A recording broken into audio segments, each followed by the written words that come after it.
keeping stress levels is in check. And this was another thing I noticed was there's a lot of talk about it, about, okay, you know, we do want to minimize stress, but nobody's really telling you how do you do it.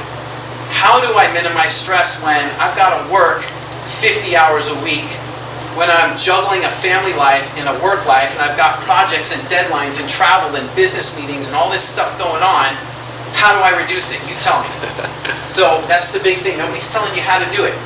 So one of the things we're going to look at, I boiled stress down. There's so many different kinds of it, and it would just be crazy to try and tell you about all these different kinds of stress.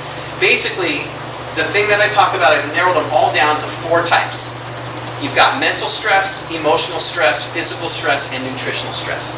Any type of stress, it's like a big funnel. It'll fit into one of those categories. And the one thing that I've noticed with most people, particularly when we're working long hours or we've got businesses that we're trying to take care of, is most people are 24/7 operating beyond their capacity to manage stress. They're over threshold all the time. They don't know it. So we look at the typical day in the life of how stress might be affecting you and how it affects most people. Wake up in the morning feeling wiped out, exhausted, like you wrestled a bear all night. Probably because you've either been tossing and turning, or you wake up around 1 to 3 in the morning and you can't get back to sleep because your mind won't shut off because you're thinking about everything you got to do at work the next day. Yep. So when you're feeling wiped out, what's the first thing you head for in the morning? A pot of coffee, wake you up. More stress, right? Because all that caffeine will drive your cortisol levels up to get you going, right? Yes. Then we go and I'll tell you, a couple of people at Taylor Farms admitted to me they were drinking 12 cups of coffee every day. Wow. 12. You should have seen what happened when they tried to stop.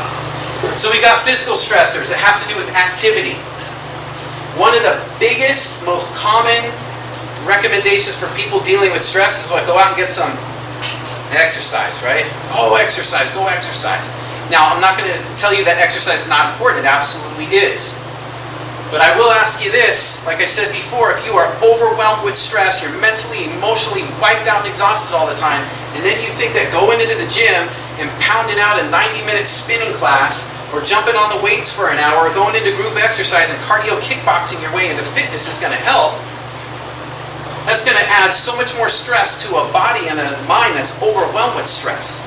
And think about your own computer at home. When you got too much stuff coming at it, more than it can deal with, what happens to your computer? Crash, right? So we take pills and medications or get cortisone shots to treat the back.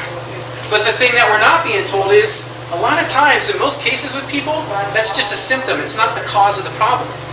A lot of the times, the cause of the problem has to do with the other things that's linked up to this pain response.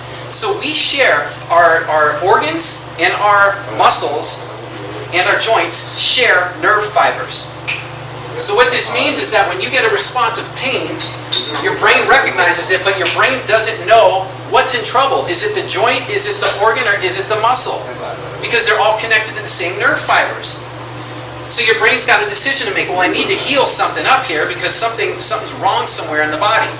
And when your body has a choice of something to shut down, well, you can live without a muscle, but you can't live without a liver, you can't live without your digestive system, you can't live without things like your kidneys. So your brain will send the signal to shut down the muscles. And what they're not telling you is that dietitians and doctors and nutritionists are contradicting themselves left and right. They'll tell you how important calories are, yet they'll also tell you that we have good carbs and bad carbs, healthy fats and unhealthy fats. So what they're not telling you is the carbohydrates, whether they're good or bad, they still only have the same amount of calories, 4 per gram. Every gram of fat that you eat, whether it's healthy or unhealthy, has 9 calories per gram.